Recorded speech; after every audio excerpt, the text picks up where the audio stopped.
C Joseph Vijay எனும் நான் சட்டப்படி அமைக்கப்பெற்ற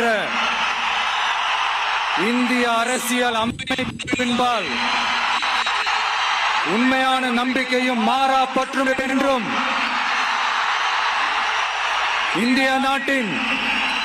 ஒப்பில்லாத முழு முதல் ஆட்சியையும் ஒருமையையும் நிலை நிறுத்துவேன் என்றும் தமிழ்நாட்டு அரசின் முதலமைச்சராக உண்மையாகவும் உளச்சான்றின்படியும் என் கடமைகளை நிறைவேற்றுவேன் என்றும் அரசியல் அமைப்பிற்கும் சட்டத்திற்கும் இணங்க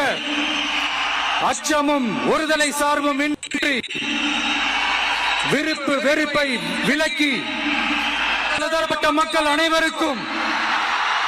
நேர்மையானதை செய்வேன் என்றும் ஆண்டவன் மீது ஆணையிட்டு உறுதிமொழிகிறேன்.